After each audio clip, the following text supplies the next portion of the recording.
बदल.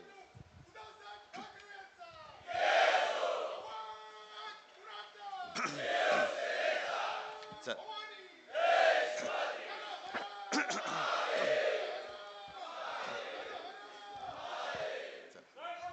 उपस्थित सर्व गणेश भक्तांचं मी स्वागत करतोय आणि तुम्हाला सर्वांना खास धन्यवाद देतोय.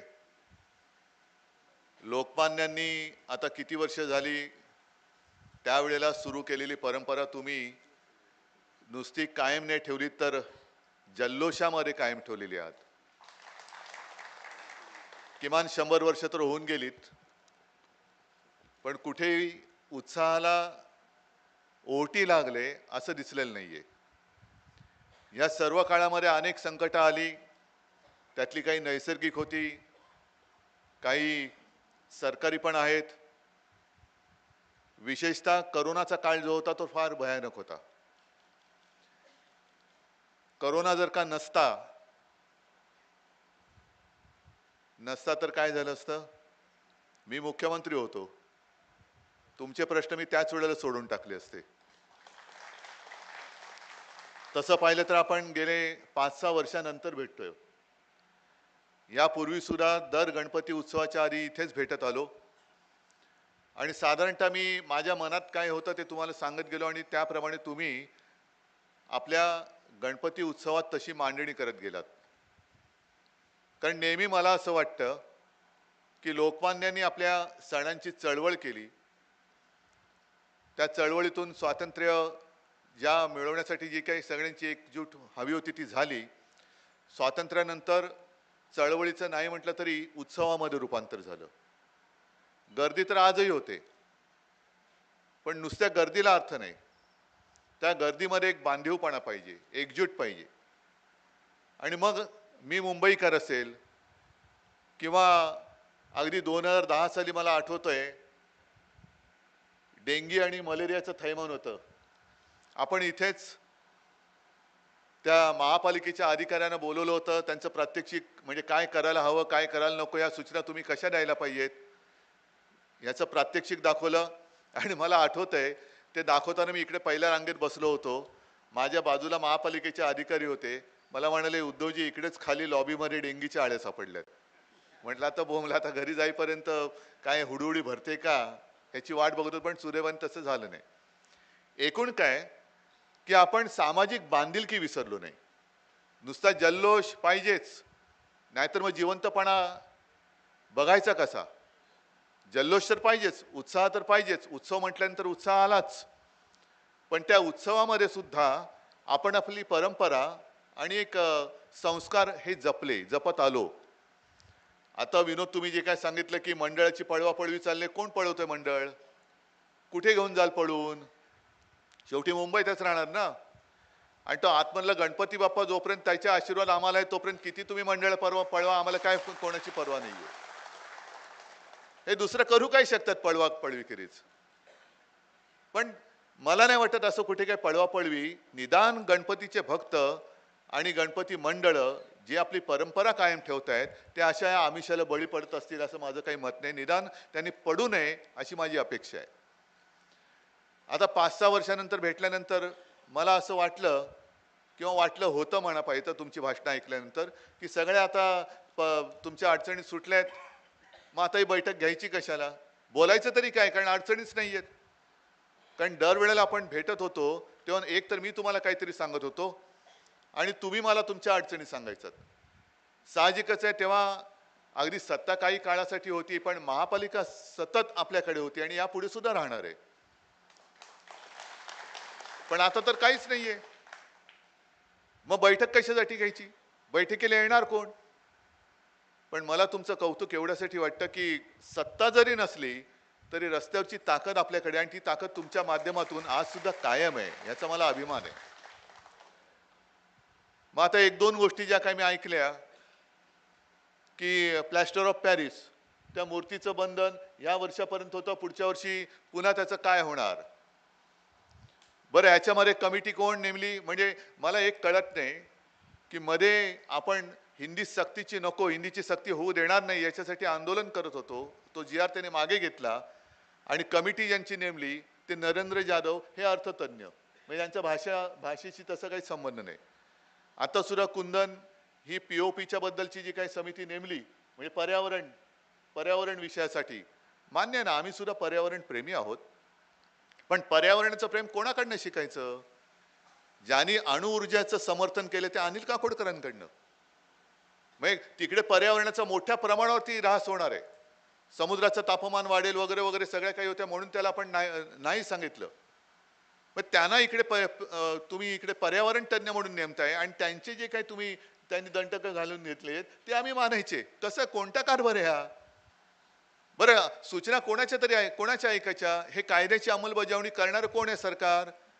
ज्याने आरेचं जंगल कापलं ते, म्हणजे आरेचं जंगल आम्ही सांगतोय पर्यावरण प्रेमी तिकडे बसले होते त्यांना तुरुंगात टाकलं, त्यांच्यावरती केसेस टाकल्या.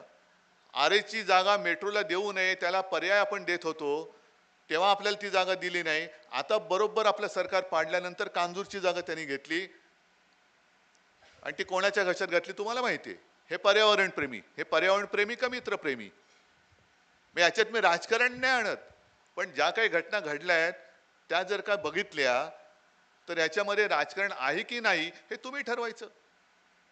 म्हणजे एका प्लॅस्टर ऑफ पॅरिस ठीक आहे ना, पर्याय काय? शाडूची माती कोण देते? कुठून आणणार? किती उंचीची पाहिजे मूर्ती? आणि दरवर्षी म्हणजे तुम्ही प्रत्येक वेळेला माझ्या दारात आलंच पाहिजे आणि मग मी तुमच्यावरती उपकार केलेत असं समजून चला यावर्षी तुम्हाला मी देतो पण पुढच्या वर्षी बघू, मग पुढच्या वर्षी परत यायचं, मग यावर्षी झालं पुढच्या वर्षी बघू. हा लाचारपणा आम्हाला नाही. जर रद्द करायची असेल तर ती आत्ताच पूर्ण रद्द करा, झालीच पाहिजे. पर्यावरण प्रेम आम्हाला कोणी शिकवायची गरज नाही, आम्ही सुद्धा पर्यावरण प्रेमी आहोत. आणि म्हणूनच मुंबईसाठी जो काही पिण्याच्या पाण्याचा प्रश्न आहे मोठा गहन आहे.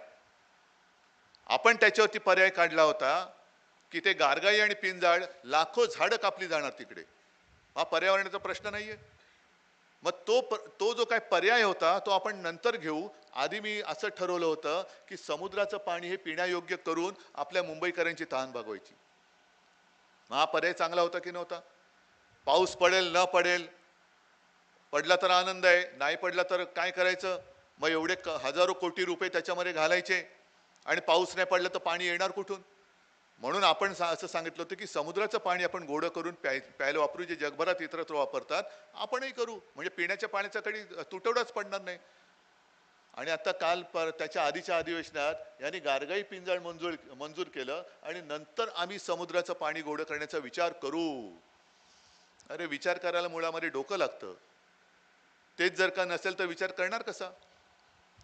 म्हणजे पर्यावरणाची हानी स्वतः काय करतायत स्वतःसाठी, मग झाडं कापा.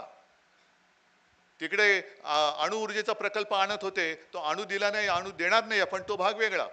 पण त्यांनाच बरोबर पर्यावरण तज्ञ म्हणून इकडे देणार आणि प्लॅस्टर ऑफ पॅरिसच्या मूर्तीवरती बंदी घालणार. हे पर्यावरण तज्ञ किंवा पर्यावरण प्रेम समजून घ्यायचं कसं? बरं ठीक आहे, मग आता हा सण आहे, या सणामध्ये मग मी काहीतरी केलं पाहिजे कारण मला उद्या निवडणूक लढवायची. मग काय करतो मी? मोफत एसट्या. कारण का सगळा माझा चाकरमानी आहे, कोकणी बांधव आहेत, माता भगिनी आहेत, ते इकडे सगळं झाल्यानंतर कोकणामध्ये जाणार. मग एसट्या जास्त एसट्या सोडा, त्या सोडल्याच पाहिजेत, पण फुकट एसट्या करायच्या. फुकट एसट्या ठीक आहे, आनंदाची गोष्ट आहे, पण जाता जाता जे काही खड्डे खाच खळगे आहेत म्हणजे फुकट मोफत प्रवास, तुमची हाडं खिळखिळी करून देण्याची मी मोफत सोय करून देतोय, जा. मग त्या रस्त्यावरती जे खड्डे पडलेत, मागे एकदा गडकरी बोलले होते की असा रस्ता होईल की 200 वर्ष खड्डे पडणार नाहीत. पण पुढची लाईन अशी होती की पण 500 वर्षात रस्ताच होणार नाही. 500 वर्ष लागतील रस्ता व्हायला, त्याच्यानंतर 200 वर्ष रस्ता खड्डा त्या रस्त्यावरती खड्डा पडणार नाही. आणि राहणारे कोण त्याच्यापर्यंत? मग रस्ता होतोय, मुंबई गोवा रस्ता होतोय, त्याच्यावरती खड्डे पडले, त्याच्यात ऍक्सिडेंट होतात, त्याच्यामध्ये हाडं खिळखिळी होतात. पण इकडे जर का मंडपासाठी रस्त्यावरती खड्डा खणलात तर 15,000 रुपये दंड. मग आज मी जाहीर करतोय, मुंबई ते गोवा किंवा मुंबई ते कोकण जेवढे खड्डे आहेत त्या प्रत्येक खड्ड्यावरती सरकारला दंड लावा दंड. सरकार जा मोजा, खड्डे मोजा आणि सरकारला दंड लावा. पण ते रस्ते जोपर्यंत बुजवत नाहीत तोपर्यंत आम्ही गणेशोत्सव मंडपासाठी खणलेल्या खड्ड्याचा 1 पैसा सुद्धा दंड भरणार नाही, हे मी आज जाहीर करतोय. जर सांगा मुख्यमंत्र्यांना की आम्ही 1 पैसा सुद्धा दंड भरणार नाही, पहिले ते खड्डे बुजवा पहिला, नाही तर त्या खड्ड्याचा 15,000 रुपये 2,000 रुपये काय दंड असेल तो सरकारने भरावा. सरकार म्हणजे कोण? आपलेच पैसे देणार, त्यांच्या खिशातनं जात नाही, कारण मंत्री बोलतायत आपल्या बापाचा पैसा आहे. अरे तुमचा बाप जनता आहे, त्या जनतेचा पैसा आहे,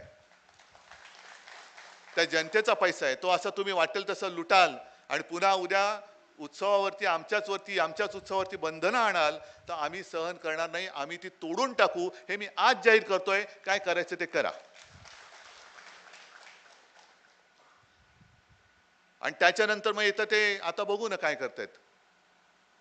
डीजे लावायचा नाही, हरकत नाही, आम्ही सुद्धा मी म्हटलं तसं अतिरेक करणार नाही, तेवढे आम्ही संस्कार आमच्यावरती झालेत. मागे सुद्धा मी अनेकदा सांगितले, एक काळ असा होता की गणपती मिरवणुकीमध्ये तो रोंबासोंबा चालायचा, फार विकट होतं, फार अश्लील किंवा बिभत्स होतं ते.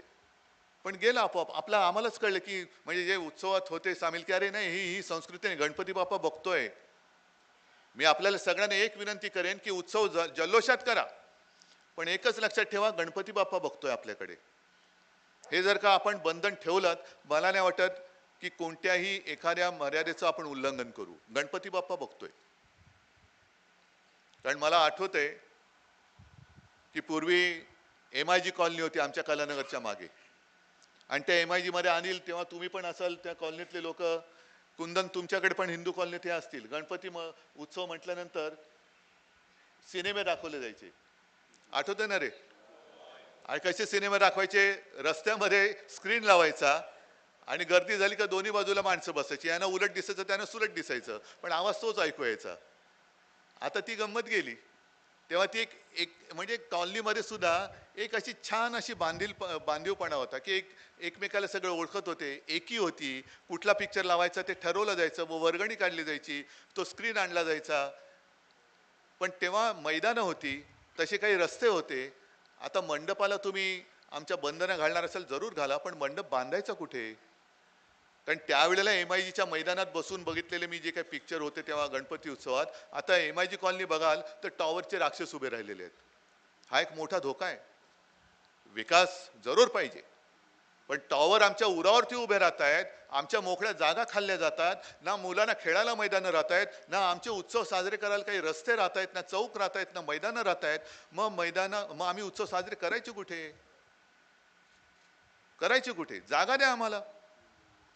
पण जर का तुम्ही एखादं मंडळ म्हणून, आता सगळेच मंडळाचे तुम्ही कार्यकर्ते आहात, उत्सव दणक्यात मंडप वगैरे टाकला, मग मी मिरवायला मात्र तिकडे येणार, मग तुम्ही सुद्धा आमचं शाल श्रीफळ देऊन स्वागत करणार. मग त्या आता मी लालबागच्या राजाला जातो, गणेश गल्लीच्या राजाला जातो, आता मोजक्या यायला जातो, नाही तर पूर्वी मी हे सगळे फिरत होतो, बहुतेक सगळ्याकडे मी आलेलो असेल मी तुमच्याकडे. तेव्हा मला आठवतंय दुपारी साधारणतः 4 वाजता मी बाहेर पडायचो, ते पहाटे 2:30-3 वाजायचे. आणि काय व्हायचं, आज सुद्धा काही लोक माझ्याकडे येतात, साहेब मंडळाला 75 वर्ष आली, साहेब मंडळाला 50, यावंसं खूप वाटतं. पण आल्यानंतर पंचायत अशी होते की समजा अनिल परवाने मला आमंत्रण दिले, अनिलच्या मंडपात जातोय, तोपर्यंत बाजूला कुंदन उभे, बाजूच्याच गल्लीत आहे, मग बाजूच्या गल्लीत जातो, त्यांच्या कुंदनच्या इकडे अंबादास येऊन बसले असतात, बाजूच्याच आहेत.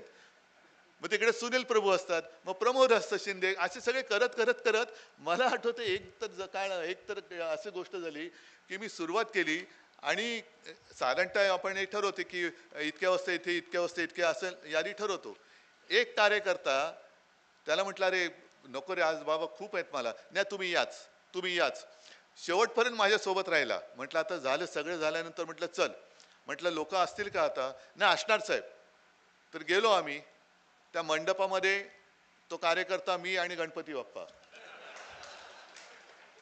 कारण रात्रीचे वाजलेले 2:15, पण तरी सुद्धा तो माझ्यासाठी प्रेमाने, नाही आलंच पाहिजे, घेऊन गेला तिकडे, फोटो काढला.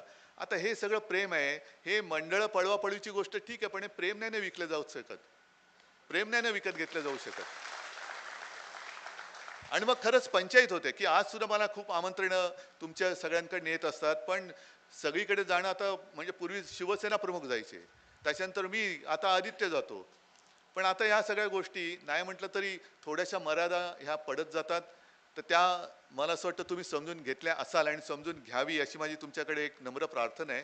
मात्र एक लक्षात ठेवा, आज जर का कोणाला वाटत असेल की शिवसेनेकडे काय आहे, तर काय आहे ते काल सुद्धा महाराष्ट्राने आणि देशाने पाहिलेलं आहे. शिवसेना ही जिवंत आहे. शिवसेना ही तलवारीसारखी आहे. तलवार धारदार आहे. हात लावायला जाऊ नका. लांबून तळपती तलवार बघायला फार बरं वाटतं. हात लावायच्या भानगडीत कोणी पडू नका. हात लावायच्या भानगडीत पडू नका. आणि ज्या काय तुमच्या अडचणी असतील, मग कोणाला वाटत असेल की आता सत्ता नाही, महापालिका नाही, नाही निवडणुका घेऊच शकत नाही. कारण ज्या निवडणुका घेतल्या त्याच्यामध्ये आणि मतांची चोरी कशी केली हेच तर आपण त्यांचे कपडे परवा फाडले ना. कसे जिंकले, नाही ते जिंकूच शकत नाही. लोकसभेमध्ये सुद्धा त्यांनी आपली इथली जागा कुठली उत्तर पश्चिम अमोलची ही चोरलीच. आणि लोकसभेनंतर विधानसभेचा निकाल लागूच शकत नाही. हा कसा लागला तो तिकडे आपण बघितलेलं आहे. राहुल गांधींनी ते सगळं उघड केलेलं आहे. आता ही अशी चोरून आणलेली सत्ता ही तुम्हाला काय न्याय देऊ शकणार? त्याच्यामुळे तुम्ही चिंता करू नका. कुठेही काही अडचण आली तर आपलं जे काही नातं आहे, शिवसेना एक कण सुद्धा तुम्हाला न्याय मिळवून देण्यासाठी डगमगणार नाही. ती तुमच्या सोबत असेल, तुमच्या बरोबर असेल. आणि गणपतीचा उत्सव हा इतके वर्ष जसा उत्सवामध्ये सुरू आहे, उत्साहात सुरू आहे, तसाच तो या पुढे सुद्धा नेण्याची जबाबदारी तुमची सगळ्यांची आहे, आपली सगळ्यांची आहे. ही परंपरा, हे मध्ये येणारे जाणारे असतात, ते येतात आणि जातात, पण आपल्याला इतक्या वर्षाची परंपरा आहे, आपलं इतक्या वर्षाचं नातं आहे. हे नातं आणि ही परंपरा अशीच कायम ठेवूया. या सगळ्यांना मी शुभेच्छा देतो. सगळ्यांना धन्यवाद. जय हिंद, जय महाराष्ट्र.